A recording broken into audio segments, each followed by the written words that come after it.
There's a certain beauty in rivalry games, something that you can't explain unless you experience it firsthand. And there are a few rivalries that match what is Florida versus Tennessee. For the last decade plus, it has been the Gators game. And it almost was again tonight. But somehow, Tennessee survives in Rocky Top. Welcome on into the SEC Unfiltered post-game show. He's Dave Shumate. I'm Cole Thompson. Breaking down everything that we saw in an overtime bout as the Volunteers keep their college football playoff hopes alive, have an opportunity to now keep this momentum going into the third Saturday in October as they find a way to pull away 23-17. Real quickly, make sure you hit the subscribe button down below because we're talking everything SEC from here on out, breaking down live reactions, post-game interviews, much, much more. So make sure that you're locked on in. Follow us on the social channels, TikTok, Facebook, Instagram, Twitter at SEC Unfiltered. Make sure that you follow Dave on Twitter at Mock10Sports, me on Twitter at Mr. Cole Thompson.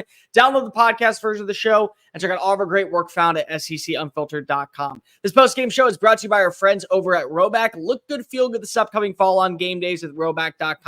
When you use the promo code SECU for 20% off your first purchase. You want to be dressed the nine on game days. You want to feel good when you're taking those fall foliage pictures with your woman. Do so at Roback.com, promo code SECU. Dave, this has been a game, regardless of the number attached to the name, regardless of the personalities, regardless of the persona around the programs, this has always been in favor of the Gators. Over the last 2 decades, it has basically been a one-possession showdown and a one-score advantage. And it almost was that tonight. We watched as a legend could be starting to form down in Gainesville. But that Tennessee defense stepped up. That Tennessee defense kept them in this game. And more importantly, that Tennessee defense secured a win when they needed to, especially late in overtime, forcing that game-winning, game-missing field goal. And ultimately, you got Dylan Sampson. You got a shot. No, you do. Man, I mean, if you're a Tennessee fan, you're sitting there like, man, that was an ugly, troublesome, but beautiful win. You'll take a win over Florida any chance you get.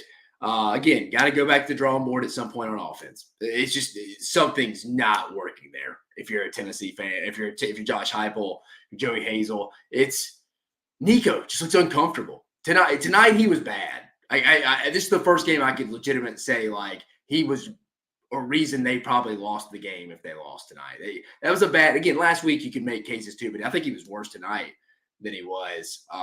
I agree. But give the defense credit, dude. It keeps winning the games. I know Tennessee as a team wins it.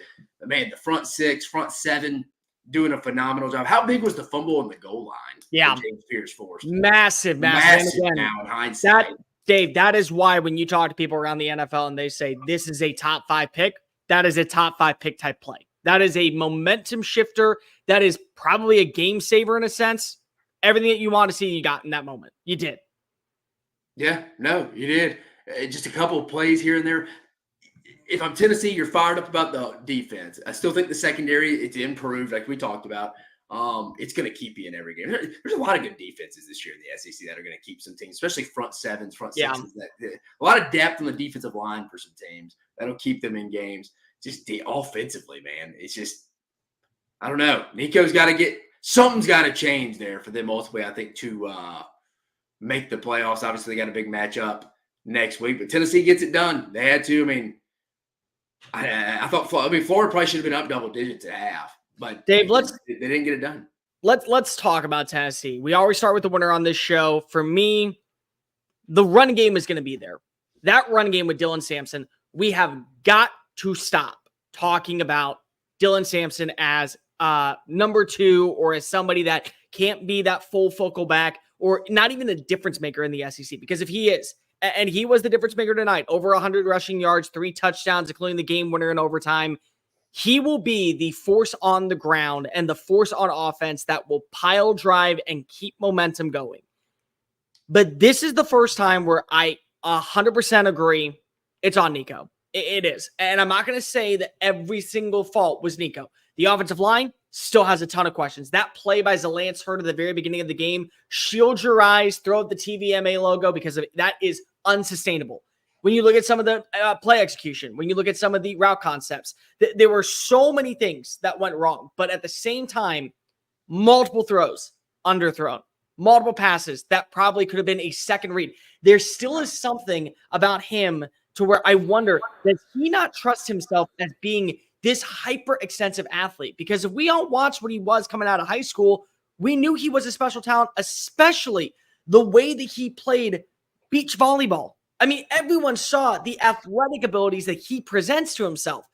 And we're seeing a guy who I just don't think trusts himself to make those type of plays. And maybe that's a question that Josh Heupel has to sit down with him and say, we are giving you full control of this offense. We are allowing you, if you do not feel like is there, to break on open and blast off and go to the races. We're okay with you galloping into the end zone as long as you tuck and run and don't create a turnover. But there is something that just feels uncomfortable with his style right now that is not working.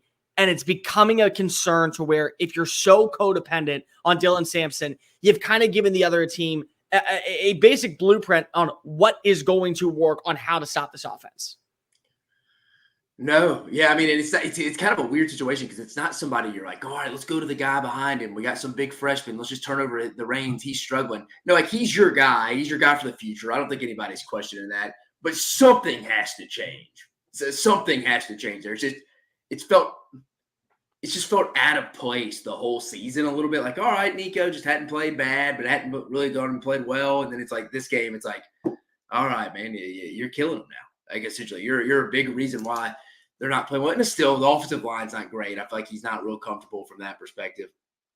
But no, I mean, win's a win, as we've seen it. Me and you talked about it off air just a minute ago. I think anywhere from the number 2 team in the league right now to number 15. And I think Texas is right now heading into next week's kind of in a tier in its own. Now, that could certainly change, but I think right now as we speak, I think 2 through 15, take away Mississippi State and Texas, I think on a given day, I mean, we see it. I mean, we've seen it a ton. Games going down to the wire, these one-possession games.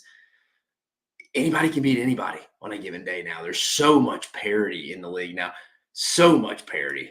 So many matchups that can by anything. So many matchups that can change in an instant simply by giving up a big-time mistake, giving up a miscommunication, by letting players leave in the transfer portal, not starting players right away. I mean, there's so many differences that come. And it felt like that this was the game where kind of after the defense did its job, after the defense got an incredible stop at the goal line to keep them out of the end zone, to make it 3-0. Because once again, we're dealing with problems at Florida to where this feels like a first-year coach making mental mistakes, and it's year 3. But this was also a game where you're sitting here and you're saying, nope, you got to step on up. We believe in you. You had an entire year to learn the offense last offseason. We didn't push you into pressuring to be the guy. We figured that you could learn underneath Joe Milton. Now it's time to step up. And you can blame some things. Naturally, there were a couple drop passes. Naturally, there were a couple of miscues on the offensive line. Florida's defense corralled Nico early. They forced him into making critical mistakes that maybe didn't end in interceptions or turnovers, but what they did end in are punts. They did end in with momentum-killing drives that eventually gave the ball back to Florida's offense. And that might work, again, to be able to come back against a team like Florida that maybe in the fourth quarter kind of ran out of gas because they were leading. It felt like that the upset was on the horizon. It felt like that the upset was about to commence. And then here comes Dylan Sampson, once again, pile driving his way into the end zone. 7 points, 14, 10 points. Now we're at 17. Now they got the lead. All you got to do is get a critical stop. That's all you needed. It was at that moment, you're kind of hoping that someone else can step up because the defense did its job. Defense did. Offensively, a lot to work on. But I will say, I think that some of it is correctable this year. The most important two, number one, Nico's accuracy, I think, can get back, and his comfortability inside the pocket. And number two, and probably more importantly, the fact that you have a ground game that you can always turn back to. Maybe that's got to be your MO. Maybe that's got to be your first punch. And you turn quickly right on back to what can be the passing attack. But I think right now, they're both correctable. It's just got to be able to work it out, and you got to do it in 6 days before Alabama arrives. Yeah, I mean, shoot, if I could hammer Tennessee, I mean, dude, the thing I'm thinking about here is you got to give Billy Napier, I think, a little bit of a tip. Oh, we're gonna get there. We're gonna get there in a minute. We'll get there in a minute. But before we I'm done talking Tennessee. I was more the Florida lack of coaching adjustments from that standpoint. Real fast, defensively, I feel confident in Tennessee. The fact that you see James Pierce making those type of plays, they're going to keep him in every game. I thought the secondary, albeit it did get tested, that last big time catch by Shamir DK, and that was partially due to DJ Lagway playing the way he did. All that aside, I still really don't worry about Tennessee's defense. I think if they can hold their own against Georgia, I think if they can hold their own against Alabama, I think if they can hold their own against most teams if they were to make the college football playoff, it's one bad play, one great play design, but that's all I have. Now let's move on. Yeah, that doesn't bother me. And to be fair, I think they kind of were tested a little bit tonight. I thought Lagway, again, the stat box ain't going to show you much. You're not going to be wow. But I thought for his, a true freshman on the road in Knoxville and Neyland in a rock environment, played pretty well for the most part. Again, if you're Florida, going back to the Missouri game last year, if you're a Florida fan, how many games can Graham Mertz, where you're kind of controlling it, get hurt and you end up losing the game late? You're not. It's not a sustainable formula. Yeah, for Tennessee though, nobody's doubting their defense. I don't even think anybody's blaming them on that. It was just I get more of a DJ Lagway being that young to be able to have the awareness to step up in the pocket and drive through the pocket and hit Shamir DK. So that was a big play there. I think it was more Florida making a play than Tennessee not making a play there. Florida, at this point, we got to talk about now Graham Mertz. He leaves after scoring the touchdown. You watches the team kind of rallies around him. He's not wearing shoulder pads. He's certainly holding on to a pair of crutches. It feels like at this moment, things are not looking good for him to return in the next few weeks. Things are not looking promising for him to be the guy at least until maybe early November, which at that point, it already might be too late. This is DJ Lagway's team now.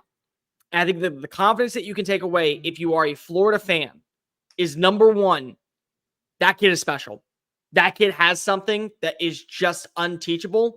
The fact that he had some minor miscues in that environment inside of Neyland Stadium, Rocky Top was rolling. They were gaining the momentum, and he brought it right back.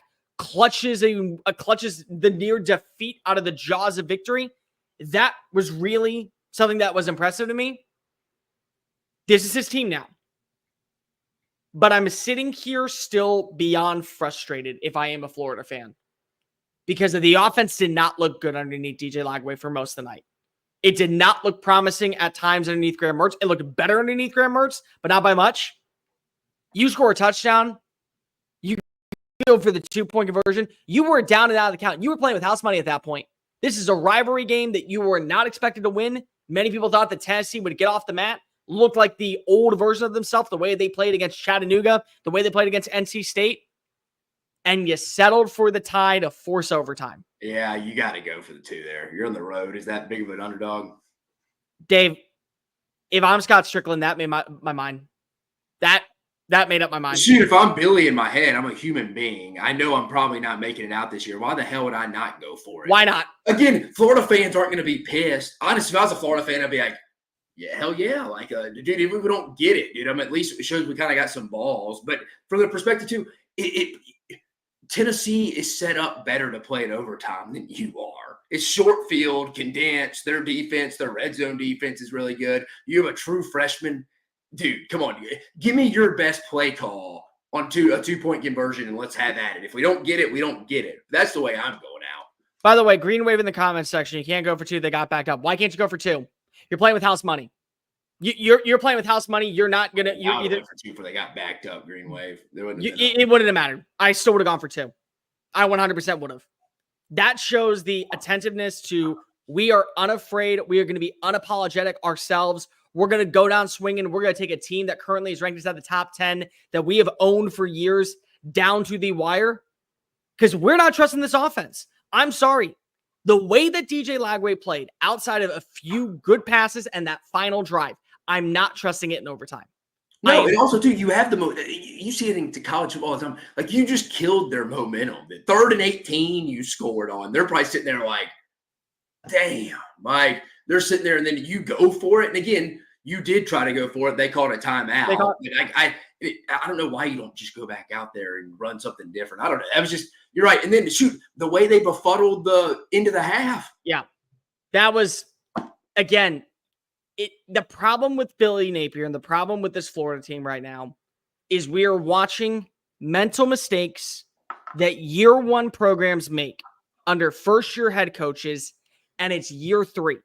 And it's a veteran offensive line, and it's a veteran staff, and it is a veteran defense, and it is a play caller that you bring in defensively in Ron Roberts to take pressure off of Austin Armstrong, and it is your offense, and it is your team, and you're playing with house money, and you're making the same mistakes, ones that should have been knocked out last year, and unfortunately, the only person left to blame is you, because it is now a culture thing that you're continuously making these dumb, careless, errorless penalties that put yourself out and down out of the count.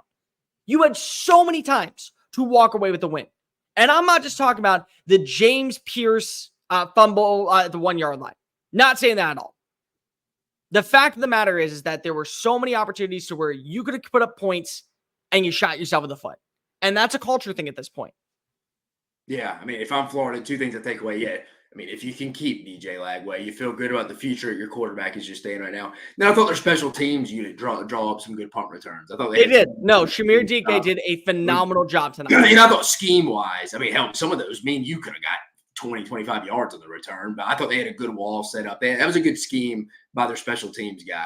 They showed him a little bit on the TV. You can tell he was a little fired up about it. I thought he did a good job. I think when you look right now at Florida, the way that they were able to play in certain times, you see the vision. The problem is that you can't see a vision in year 3 when you figured this was supposed to be the year where things start clicking. Nobody was going to expect you to go 9-3. I don't think anybody out there expected you to be in the hunt for the college football playoff. With that schedule, with how many holes that you had, but people thought you would at least be not the reason that you're shooting yourself in the foot. And in this game, you had careless opportunities. Tennessee did the same things. Tennessee squandered multiple chances, but you squandered chances. You looked awful against Miami. You looked awful against Texas A&M. And currently, and probably the most important part, you got very lucky that the offense on the opposing sideline never gained any life against UCF in the second half because of your offense did nothing in the second half of that game. That's really where we're at right now. So it's been multiple opportunities where, yes, you get a win. Yes, you feel like the team is moving in the right direction. But how many countless times we were talking about, but if this happens and this happens and this happens, it's getting to the point where now we're at that level of, okay, why is this still happening? It's year 3. And if it's still happening, why are we not making changes? Yeah, no, you're 100% right. I don't know. I feel like Billy kind of had his good old boy network he's hired internally for all their staff and stuff, and it hadn't worked out. But a lot of it's like in-game decisions and stuff that you're just like, what is going on? I mean, you give him the credit for having his team ready to go play in Knoxville and they had a chance to win the football game. But then at the same time, you're like, also got to dock you a little bit, man, for not winning the game by some of your decisions. So it's kind of like it goes both hands. You hate to be like that, but you're right. I'm with you too. Like, it's almost like this lost the way they lost. And it's like, you were talking about, Cole, if you went for 2 and missed it, I think Florida fans are a little bit more like, Nobody would be upset with you. No, I genuinely think to lose, but you went down to the wire. Now it's kind of like, all right, dude, like we just went and got dominated. We went backwards in overtime offensively, and they scored with ease. Like it was just, I don't know. It kind of left a weird taste. I'm sure Tennessee fans are fired up to win, but it probably didn't feel as good either. Here's the thing. Tennessee, at least defensively, will be able to stay in every game. And if their offense is able to find any bit of that life that we saw in week 2, week 3, week 1, then they'll be fine.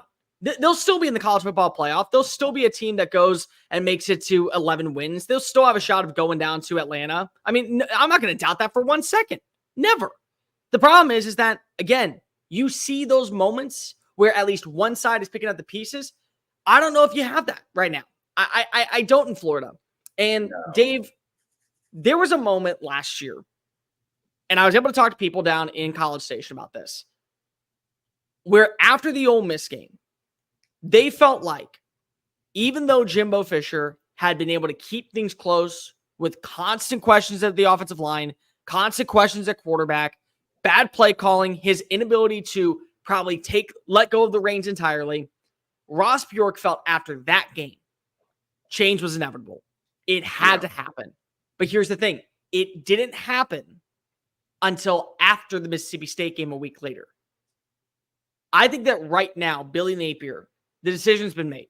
The decision when he did not go for 2, the way that this team shot itself in the foot with the careless 1-yard fumble, with the failed attempt to go get the 3 points right before halftime, Scott Strickland has made up his mind. Billy Napier is not going to be the head coach of Florida. I think going into their next bye is when you will see the move happen. I think that he will coach next week against. I think he will coach next week against Kentucky, win or lose, and then you will see the move currently right after that. That is my entire belief at this point.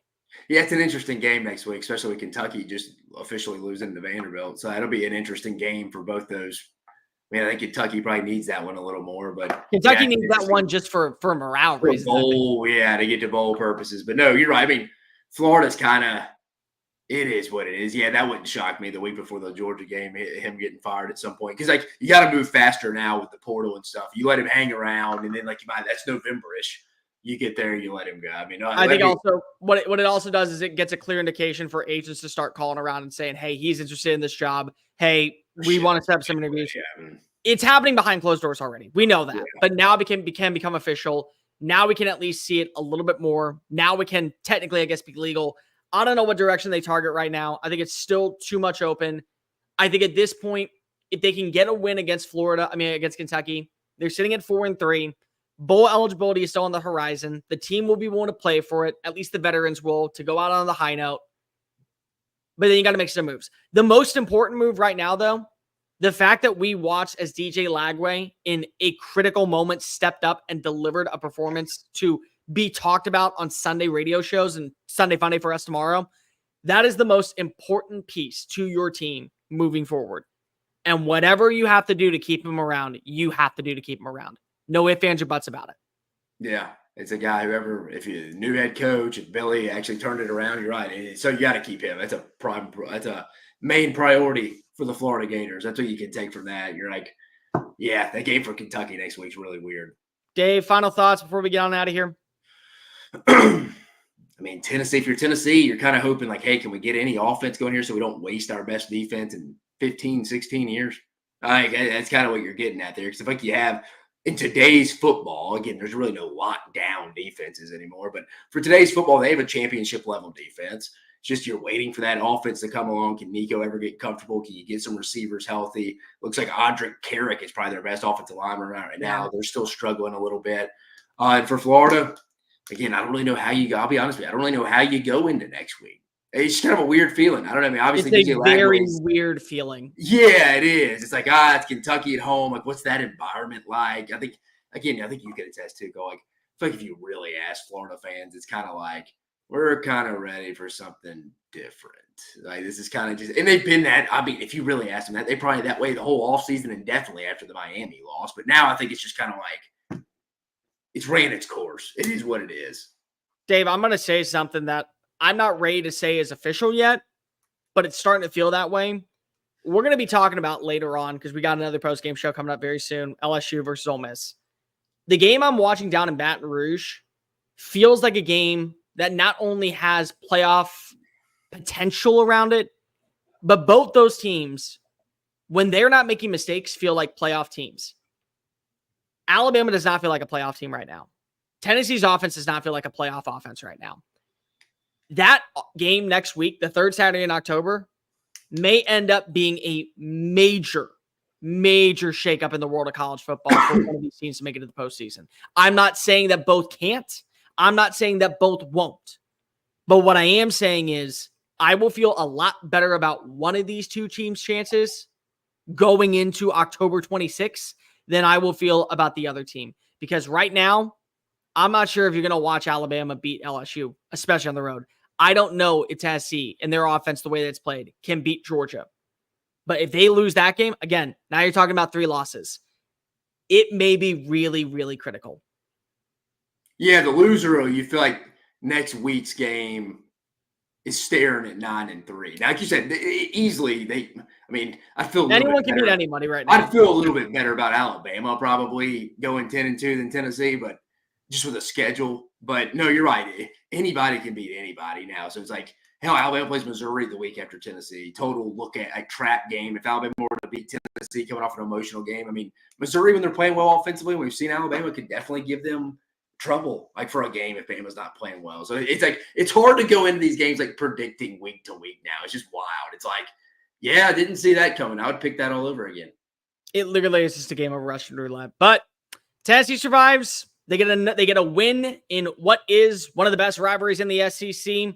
Florida goes back to the drawing board, and at this point, you may just want to go ahead and crumple it up, throw it in the trash, and pull out a new sheet of paper. But for Dave Shumate, I'm Cole Thompson. We're breaking down multiple games tonight. Vanderbilt, Kentucky, LSU versus Ole Miss. So like, rate, review, subscribe. Hit the follow button down below. Make sure that you're following us on all the social platforms, TikTok, Facebook, Instagram, Twitter, at SEC Unfiltered. Follow Dave at Mock 10 Sports, me at Mr. Cole Thompson. Download the podcast version of the show and check out all of our great work found at SECUnfiltered.com. Rocky Top rolling into the third Saturday in October with only one loss in Florida. Well, they may have just gator chopped themselves. Peace.